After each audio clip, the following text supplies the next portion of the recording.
Hello everyone, welcome है आपका social mentor channel पे। जैसा कि हम लोग का मैटर अराउंड स्प्योर चल रहा है, बहुत ही लंबा चल रहा है क्योंकि इस वजह से क्योंकि जो प्रोसेस है वो मैं एक एक करके आपको बता रही हूँ, पर वो वीडियोस छोटे हैं, बड़े नहीं हैं, तो इसमें आपको ज्यादा दिक्कत नहीं होगी। जो रेगुलर पढ़ रहे हैं उन्हें ये पढ़ने में दिक्कत नहीं आएगी, ठीक है। तो बहुत थोड़ा ही चैप्टर हम लोग का बच रहा है, तो चलिए हम लोग उसको कंप्लीट भी करना है। तो हम लोग काफी टॉपिक्स अपने कंप्लीट कर चुके हैं। पिछले वीडियो में हम लोगों ने फ्रैक्शनल डिस्टिलेशन प्रोसेस को कंप्लीट कर लिया था। आज जो हम लोग करेंगे वो आप टाइटल देख चुके हैं, क्रिस्टलाइजेशन है। क्रिस्टलाइजेशन के बारे में आज हम लोग पूरा पढ़ेंगे, ठीक है। इस वीडियो में 1 से 2 वीडियो में आपका ये जो चैप्टर है वो कंप्लीट हो जाएगा, ठीक है। तो मैटर अराउंड जो पहली बार ये वीडियो देख रहे हैं, मैं उन्हें बता दूं कि आज क्रिस्टलाइजेशन चल रहा है। इससे पहले भी काफी वीडियोस मैंने बनाए हुए हैं, तो अगर आपने उनमें से कोई भी टॉपिक ना पढ़ा हो तो प्लीज उन्हें देख सकते हैं, ठीक है। तो आज हम लोग क्रिस्टलाइजेशन पढ़ेंगे और नोट्स आप अपने साथ में बनाते रहिए। चलिए, बहुत सारी बातें हो गई इन सब पे। अब हम लोग पढ़ते हैं अपना टॉपिक क्रिस्टलाइजेशन, ठीक। अभी क्रिस्टलाइजेशन क्या होता है मैंने यहाँ लिखा हुआ है। Used to remove impurities from solid and purify it. इसका मतलब ये है कि ये रिमूव करता है impurities from solid and purify it. मतलब ये जो impurities नहीं आ जाती हैं सॉलिड में, उनको रिमूव करेगा और प्योरीफाई करेगा। मतलब क्रिस्टलाइजेशन प्रोसेस का क्या काम है?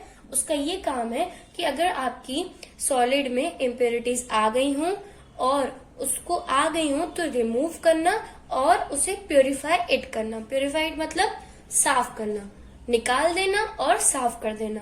मतलब सॉलिड में मान लो इम्प्योरिटी आ गई हो तो अब उसे वो क्या करेगा? रिमूव भी करेगा और प्योरीफाई भी करेगा। पहला काम उसका। दूसरा, it separates a pure solid from mixture in form of crystals. ये क्या करता है? ये सेपरेट करता है। अब भाई हम मिक्सचर्स को सेपरेट करने की प्रोसेस ही सारी देख रहे हैं, तो क्रिस्टलाइजेशन भी उसकी एक प्रोसेस है, तो अब उसका यूज भी तो हमें पढ़ना होगा। तो it separates a pure solid form, मतलब ये एक सॉलिड फॉर्म जो नहीं होता है वो सेपरेट करता है फ्रॉम मिक्सचर। मतलब मिक्सचर से ये सॉलिड को सेपरेट करता है इन फॉर्म ऑफ क्रिस्टल। मतलब किस फॉर्म में? क्रिस्टल के फॉर्म में। ये आपका फ्रॉम है और ये आपका फॉर्म है। मतलब कि ये यहाँ पे इसका मतलब ये कि प्योर सॉलिड फ्रॉम मिक्सचर, मतलब मिक्सचर में से सॉलिड को सेपरेट करता है, प्योर सॉलिड को सेपरेट करता है in form of crystal. Form मतलब इस तरीके से, मतलब क्रिस्टल बना के वो मिक्सचर से सॉलिड को सेपरेट कर लेता है। मतलब वो क्रिस्टल बनाता है और सॉलिड को सेपरेट कर लेता है मिक्सचर से, ठीक है। तो क्रिस्टलाइजेशन प्रोसेस ये सारे होते हैं, मतलब ये सारे उसके पॉइंट है और क्रिस्टलाइजेशन प्रोसेस का ये यूज होता है। आई होप आपको समझ में आया और इसे नोट जरूर कर लीजिए। चलिए आगे बढ़ते हैं। तो हम लोगों ने क्रिस्टलाइजेशन प्रोसेस को देखा। क्रिस्टलाइजेशन प्रोसेस हमें पता चल गई कि हाँ, वो सॉलिड को सेपरेट करता है in form of crystal, mixture से सेपरेट करता है। अब उसका आगे क्या कहा गया है? इस प्रोसेस को यूज कहाँ किया गया है? This process is used in purification of salt from sea water. अब देखिए, ये जो प्रोसेस है वो कहाँ यूज होती है? प्योरिफिकेशन, मतलब प्योरीफाई करती है सॉल्ट को फ्रॉम सी वाटर। मतलब आपका जो सॉल्ट है वो क्या है? सॉलिड है, उसको ये सी वाटर से सेपरेट कर लेती है, ठीक है। सेपरेशन ऑफ क्रिस्टल्स, मतलब जो सेपरेशन होता है क्रिस्टल्स का of alum from impure samples, ठीक है। ये आपका सैंपल्स है, ठीक है। तो इम्प्योर सैंपल्स में से एलम आपका सॉलिड है जो कि क्रिस्टल के फॉर्म में सेपरेट हो जाता है और प्योरिफिकेशन होती है सॉल्ट की फ्रॉम सी वाटर। तो हम लोगों ने जो 2 पॉइंट पढ़े थे कि क्रिस्टलाइजेशन कहाँ यूज, मतलब क्रिस्टलाइजेशन प्रोसेस होती क्या है, तो वो ये थी कि वो प्योरीफाई करती है इम्प्योरिटीज जो सॉलिड के अंदर होती हैं, तो वो सॉल्ट की जो भी इम्प्योरिटीज होती हैं उसको प्योरीफाई करता है फ्रॉम सी वाटर, और दूसरा वो सेपरेट करता है in the form of crystal. तो दोनों के एग्जाम्पल से दिए हुए हैं, तो प्लीज आप इसे ज्यादा इम्पोर्टेंट करके नोट कर लीजिएगा क्योंकि ऐसे एग्जाम्पल्स पूछे जाते हैं, ठीक है। और ये आपकी एनसीईआरटी बुक का है। चलिए आगे बढ़ते हैं। It is better than evaporation because, अब यहाँ पे एक इसके 2 पॉइंट और हैं कि ये जो प्रोसेस होती है वो इवेपोरेशन प्रोसेस से बेटर होती है, ठीक है। It is better than evaporation because इसके 2 रीजन है, उसे हम लोग समझेंगे। सबसे पहले आप इसको नोट कर लीजिए। चलिए, अब हम लोग को इसमें कहा गया था कि जो आपका वो क्रिस्टलाइजेशन प्रोसेस है वो बेटर है इवेपोरेशन से। अब इवेपोरेशन आपकी प्रोसेस क्या होती है आपको पता है, फर्स्ट चैप्टर में हम लोग इसे पढ़ चुके हैं। वो ऐसी प्रोसेस होती है जो कि आपके लिक्विड को गैस में कन्वर्ट कर देती है। जैसे कि आपका कोई वाटर बॉईल हो रहा है तो मतलब उसका बॉइलिंग पॉइंट अगर बढ़ जाए तो वो वेपर की तरह उड़ के चला जाएगा, तो वेपर बन के बन जाएगा। तो इस प्रोसेस को हम लोग इवेपोरेशन बोलते हैं। ठीक है, ये सब हम लोग को पता है। अब यहाँ पे कह रहे हैं कि वो क्रिस्टलाइजेशन प्रोसेस जो होती है वो बेटर होती है बिकॉज उसके 2 पॉइंट इन्होंने दिए। पहला, सॉलिड डिकम्पोज और some like sugar may get charred on heating to dryness. ठीक है, कह रहे हैं सॉलिड डिकम्पोज मतलब जो सॉलिड है वो डिकम्पोज हो जाएगा, किसमें डिकम्पोज मतलब टूट जाएगा, मतलब पार्ट्स में डिवाइड होके। और some like sugar may get charred on heating to dryness, मतलब कि आपका जो सॉलिड है वो डिकम्पोज हो जाएगा लाइक शुगर के फॉर्म में।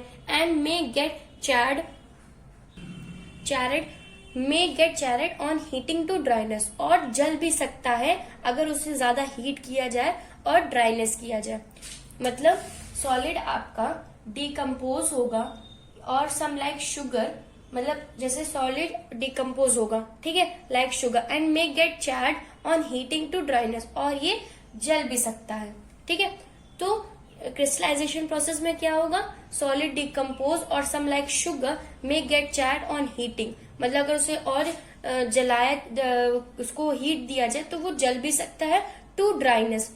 ठीक है, ड्राइनेस तक। ठीक है, ये पॉइंट आपके वैसे इंपॉर्टेंट होते नहीं है, मैं आपको बस एक लाइन से समझा दे रही हूँ, पर हाँ ये इंपॉर्टेंट नहीं है, पर आप इन्हें नोट जरूर कर लीजिए क्योंकि ये नोट्स मैंने बनाए हैं तो मैंने सोचा ये सारी चीजें आपको क्लियर होनी चाहिए इस वजह से। तो ये पहला पॉइंट था। ये दूसरा पॉइंट है आपका, some impurities may remain dissolved in the solution, कुछ इम्प्योरिटीज रह जाती हैं। अब ये क्या है, ये इवेपोरेशन के लिए कह रहे हैं कि इवेपोरेशन उसके लिए क्रिस्टलाइजेशन प्रोसेस के लिए क्यों नहीं सही है। तो उसके इन्होंने ये 2 रीजन दिए। ठीक है, आई होप आपको समझ में आ रहा हो। तो पहला रीजन ये था कि सॉलिड डिकम्पोज होता है अगर और या किसी दूसरे फॉर्म में या फिर शुगर के फॉर्म में, और लेकिन फिर उसके बाद वो जल सकता है अगर उसे ज्यादा हीट दी जाए या फिर उसे ड्राइनेस में रखा जाए। ठीक है, अब दूसरा पॉइंट, सम इम्प्योरिटीज मे रिमेन डिसॉल्व, मतलब कुछ इम्प्योरिटीज रह जाएंगी डिसॉल्व इन द सोल्यूशन, जो कि सोल्यूशन में डिसॉल्व थी। सम इम्प्योरिटीज मे रिमेन, कुछ रह जाएंगी डिसॉल्व इन द सोल्यूशन, जो सोल्यूशन में डिसॉल्व है, इवन आफ्टर फिल्ट्रेशन। मतलब अगर आप फिल्ट्रेशन प्रोसेस कर रहे हैं, फिल्ट्रेशन प्रोसेस का मतलब होता है इम्प्योरिटीज को निकालना, तो अगर आप इम्प्योरिटीज निकाल देंगे फिल्ट्रेशन प्रोसेस से, तब भी कुछ इम्प्योरिटीज जो हैं रिमेन रह जाएंगी उस सोल्यूशन में। On evaporation these contaminate the solid, मतलब अगर आप इनका इवेपोरेशन भी कराओगे, ठीक है, इवेपोरेशन प्रोसेस भी करोगे तो भी, ठीक है। तो इसका ज्यादा यूज है नहीं, इस वजह से ज्यादा मैं आपको एक्सप्लेन नहीं करवा रही हूँ कि इस चीज को मैं कैसे बताऊं, क्योंकि ये एग्जाम में आपसे नहीं पूछी जाएगी। इसमें ये सारी चीजें नहीं आती हैं कि आपसे रीजन पूछ ले।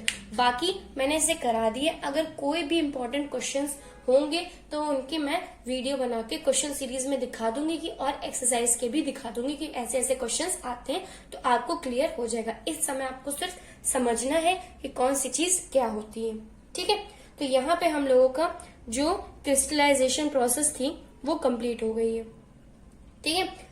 तो क्रिस्टलाइजेशन प्रोसेस में आपका कुछ भी अब नहीं रह गया है, डायग्राम रह गया है। मतलब आपका जो डायग्राम है उसमें बस वही दिखाया गया कि वाटर को कैसे प्योरीफाई किया गया, पर उसका यहाँ पे कोई यूज नहीं है, तो इसलिए मैं उसको एक्सप्लेन नहीं कर रही हूँ। आपकी बुक में भी बना है, आप चाहें तो उसे देख सकते हैं, पर उसका कोई यूज नहीं है, इस वजह से मैं उसको समझा नहीं रही हूँ। तो अगला टॉपिक जो हम लोग अभी कवर करेंगे वो है हमारा फिजिकल और केमिकल चेंज, ठीक है। तो वो हमारा फिजिकल और केमिकल चेंजेस हमको पढ़ना है। चलिए फिजिकल एंड केमिकल चेंजेस देखते हैं। तो फिजिकल और केमिकल चेंजेस वो होते हैं जो आपके फिजिकल और केमिकल प्रॉपर्टीज को इफेक्ट करते हैं, ठीक है। तो फिजिकल और केमिकल प्रॉपर्टीज 2 प्रॉपर्टीज होती है। फिजिकल आपकी ये होती है, जैसे कि आप लोग नहीं बोलते कि आप लोग फिजिकली फिट है, तो जो आपकी फिजिकली आपको मतलब आपके चेंजेस आए उसको हम लोग बोलेंगे फिजिकल। केमिकल आपको पता है, जैसे आप लोग लैब्स में देखते होंगे कोई रिएक्शन करवाई जाती है उसमें कोई चेंज आ जाता है तो उसको हम लोग बोलते हैं केमिकल, केमिकल रिएक्शंस। और उन चेंजेस को, उन प्रॉपर्टीज की जो चेंजेस आती है उन्हें हम लोग बोलते हैं केमिकल चेंजेस। तो दो चेंजेस होते हैं, दो प्रॉपर्टीज होती है, फिजिकल प्रॉपर्टी, केमिकल प्रॉपर्टी। तो सबसे पहले हम लोग पढ़ेंगे फिजिकल चेंजेस, ठीक है, या फिर फिजिकल प्रॉपर्टीज, ठीक है। तो ये देखिए, the process which brings about changes in physical properties. अब जो मैंने बोला वही चीज इसमें कही जाएगी, the process which brings about changes in physical properties. जो प्रोसेस आपकी चेंजेस लाए फिजिकल प्रॉपर्टीज में, ठीक है, and no new substance are formed, और कोई दूसरा नया सब्सटेंस नहीं बने, मतलब इस प्रोसेस से कोई नया सब्सटेंस ना बने और उसकी फिजिकल प्रॉपर्टीज चेंज हो रही हो, उसको हम लोग बोलेंगे फिजिकल चेंजेस। अब फिजिकल चेंजेस से कोई भी न्यू सब्सटेंस नहीं बनता है, ठीक है, केमिकल चेंजेस से बनता है, क्योंकि अगर हम रिएक्शन करवाएंगे किसी भी दो एसिड का तो एक नया एसिड जरूर बनेगा, कुछ ना कुछ तो रिएक्ट करेगा, ठीक है। तो लेकिन यहाँ पे no new substance are formed, तो ये सबसे बड़ा डिफरेंस था आपके फिजिकल और केमिकल में, ठीक। तो कॉमन फिजिकल चेंजेस, अब फिजिकल चेंजेस होते क्या है, ठीक है। Physical changes are changes in colour, आपके कलर में चेंज आना, हार्डनेस में, हमारी नहीं मतलब बॉडी, ह्यूमन बॉडी नहीं, आपका सॉलिड हो गया, ठीक है, मैटर हो गया, मैटर की बात चल रही है। फिजिकल एंड केमिकल चेंजेस में बता दूं, मैटर की बात चल रही है, मैटर की फिजिकल और केमिकल की बात चल रही है, क्योंकि ये चैप्टर ही मैटर पे बेस्ड है। तो the common physical changes are changes in colour, मतलब कलर में चेंज आना, हार्डनेस चेंज होती है, रिजिडिटी चेंज होती है, melting point, boiling point. Rigidity आपको पता है सॉलिड की होती है, ठीक है। मेल्टिंग पॉइंट, ये एमपी से मेल्टिंग पॉइंट है और बीपी से बॉइलिंग पॉइंट है, मैंने शॉर्ट फॉर्म में लिखा है, फुल फॉर्म में भी लिख सकते हैं, एंड एक्सेट्रा। बहुत सी होती है, जैसे फ्लूइडिटी होती है, ठीक है, डेंसिटी होती है। तो ये सारी जितनी भी होती हैं ये आपके फिजिकल चेंजेस के अंदर आती हैं, ठीक है, फिजिकल प्रॉपर्टीज के अंदर आती हैं, ठीक है। और ये सारी चेंजेस मैटर के हैं। तो मतलब फिजिकल चेंजेस क्या होते हैं ये आपको पता चल गया कि जो फिजिकल प्रॉपर्टीज को चेंज करें, न्यू सब्सटेंस ना बने, उनके मेल्टिंग पॉइंट, उनके कलर, उनके हार्डनेस, उनकी रिजिडिटी, उनकी डेंसिटी पे अगर इफेक्ट हो रहा है तो वो हमारी फिजिकल चेंजेस हैं, ठीक है। तो इतना आप प्लीज नोट कर लीजिए, तो हम लोग आगे बढ़े। चलिए हम लोग केमिकल चेंजेस देखेंगे, फिजिकल चेंज देख लिया। केमिकल चेंजेस, वो चेंजेस जिसमें आपकी केमिकल प्रॉपर्टीज इफेक्ट होंगी उन्हें हम लोग केमिकल चेंजेस बोलेंगे, ठीक है। The process in which new substance are formed. अब देखिए फिजिकल चेंज में कोई न्यू सब्सटेंस नहीं बनता था, नो न्यू लिखा था, यहाँ पे the process in which new substance are formed and chemical properties of substances get changed, मतलब ऐसी प्रोसेस जिसमें नया सब्सटेंस बने और साथ में ही केमिकल प्रॉपर्टीज जो है सब्सटेंस की वो चेंज हो, ऐसी चेंजेस को हम लोग क्या बोलेंगे, केमिकल चेंजेस बोलेंगे, ओके। तो some chemical properties are odour, inflammability. अब इसकी स्पेलिंग आपको आई थिंक ना देखे तो मैं बता दूं, INFLAMMABILITI, मतलब एक्सेट्रा। तो ये सारे ये जो केमिकल चेंजेस है, केमिकल प्रॉपर्टीज हैं, ये ओडोर और इन्फ्लामेबिलिटी आपकी होती है। तो आई थिंक अब आपको समझ में आ गया फिजिकल और केमिकल चेंजेस क्या होते हैं। बहुत ही सिंपल है, इसमें ज्यादा कुछ ऐसा समझाने को नहीं, आपको खुद में भी समझ में आ गया। और आप एक बार एनसीईआरटी बुक खोल के देखिए, उसमें अगर आपको एक दो डिफिनेशन और मिले तो उन्हें जरूर करिएगा, वैसे यही होती हैं, इसकी ज्यादा कुछ खास नहीं होती है। लेकिन हाँ, आप बुक जरूर पढ़िए, जो नोट्स मैं लिखा रही हूँ उन्हें जरूर पढ़िए, तभी आपको चैप्टर अच्छे से समझ में आएगा। बाकी टॉपिक्स को जितना मैं समझा सकती हूँ उतना मैं आपको समझा रही हूँ, ठीक है। तो प्लीज आप अपने नोट्स और अपनी बुक पे जरूर ध्यान दीजिए, और क्वेश्चंस की आप टेंशन मत लीजिए, आपके जो एक्सरसाइज में उन्हें आप पढ़ लीजिए, उनमें से आपको जो आए वो आप करिए, और जो आपको नहीं समझ में आ रहा है आप मुझे प्लीज डाउट उसके बता सकते हैं, कमेंट में बता सकते हैं। बाकी जो क्वेश्चन या फिर क्वेश्चन पेपर मुझे आपको समझाना है मैं आपको समझा दूंगी, जिससे आपके क्वेश्चंस करने में भी दिक्कत ना है। मैं सोच रही हूँ आपका चैप्टर कंप्लीट हो जाए तो बेटर है। तो ये आपका मैं चैप्टर कंप्लीट करवा दूं, उसके बाद सिलेबस आपका थोड़ा आगे बढ़ जाए तो मैं जरूर आपके ये क्वेश्चन सीरीज भी करवा दूंगी, ठीक है। तो ये हमारे केमिकल चेंजेस हो गए, फिजिकल चेंजेस हो गए। अब हमें इसके थोड़े डिफरेंसेस भी देख लेते हैं, ठीक है। तो आप इसे नोट कर लीजिए, तो हम लोग आगे बढ़े। चलिए, मैंने इसे बहुत छोटा छोटा लिखा है, आई होप आपको दिखे, आप प्लीज जूम करके देख लीजिए। बाकी मैं आपको समझाती हुई चली जा रही हूँ, क्योंकि फिजिकल और केमिकल चेंजेस के पॉइंट मैंने सोचा एक साथ लिख दूं तो आपको समझ में जल्दी आ जाएंगे। ठीक है, तो फिजिकल चेंजेस और केमिकल चेंजेस की जो डिफरेंस है वो मैं आपको समझा दे रही हूँ। 4 पॉइंट्स है। पहला, it brings about change in physical properties such as physical state, shape, size, etc। ठीक है, तो ये क्या होता है, ये ऐसा चेंज होता है जो फिजिकल प्रॉपर्टीज में चेंज आता है, उनके फिजिकल स्टेट में आता है, शेप, साइज, etc। ये आपको पता है। अब यहाँ केमिकल में देखिए, it brings about changes in chemical properties. Chemical properties में जो भी चेंज आएगा उसे हम लोग केमिकल चेंजेस में लेंगे, और जो फिजिकल प्रॉपर्टीज में आएगा जैसे शेप, साइज, etc, उन्हें हम लोग फिजिकल चेंजेस में लेंगे। तो पहला पॉइंट ये हो गया, पहला पॉइंट ये हो गया। दूसरा पॉइंट ये यहाँ है, ठीक है, no changes in chemical compositions are observed. मतलब कोई भी केमिकल कंपोजिशन में आपका जो चेंज है वो एब्जॉर्व नहीं किया जाता। मतलब फिजिकल चेंज में आपका कोई भी केमिकल कंपोजिशन में चेंज नहीं देखा जाता। ठीक है, कोई भी उसमें दिक्कत नहीं आती है। ठीक है, अब यहाँ पे देखिए, changes in chemical properties are observed. मतलब यहाँ पे केमिकल कंपोजिशन से कोई भी चेंज नहीं आता है, लेकिन हाँ फिजिकल में नहीं आता, लेकिन केमिकल में तो केमिकल प्रॉपर्टीज का ही काम होता है। इस वजह से changes in chemical properties are observed. 2 point हो गए। थर्ड है आपका, इट इज रिवर्सिबल। ये रिवर्सिबल होता है। अब ये ध्यान रखिएगा, फिजिकल चेंज आपका रिवर्सिबल होता है। मतलब अगर एक बार आपने उसका फिजिकल चेंज कर दिया, उसकी प्रॉपर्टी में चेंज कर लिया, तो दोबारा आप उसको चेंज कर सकते हैं, उसे अपनी ओरिजिनल पोजीशन में ला सकते हैं। लेकिन केमिकल में ये आपकी इरिवर्सिबल होती है, मतलब परमानेंट होती है। एक बार अगर आपने चेंज कर दिया, एक बार आपने चेंज कर दिया तो उसको आप हटा नहीं सकते, वो परमानेंट होता है आपका। ठीक है, वो चेंज नहीं होगा। ठीक, अब चौथा पॉइंट आपका फिजिकल में देखिए, no new substance is formed. कोई भी नया सब्सटेंस आपका फॉर्म नहीं होगा। ठीक है, नया सब्सटेंस आपका इसमें फॉर्म नहीं होता, ये आपने डिफिनेशन में भी देख लिया था। लेकिन केमिकल चेंजेस में न्यू सब्सटेंस इज फॉर्म्ड, नया सब्सटेंस बनता है। ठीक है, तो ये आपके फिजिकल और केमिकल चेंजेस थे। इसमें कोई भी डाउट हो तो आप प्लीज मुझसे, किसी भी चीज में, किसी टॉपिक में कोई डाउट हो तो आप मुझे प्लीज बताइएगा, मैं आपके वो डाउट को जरूर सॉल्व करूंगी। अब बस आपका एक आपका रह गया है पॉइंट, वो है आपका ये टाइप्स ऑफ प्योर सब्सटेंसेस।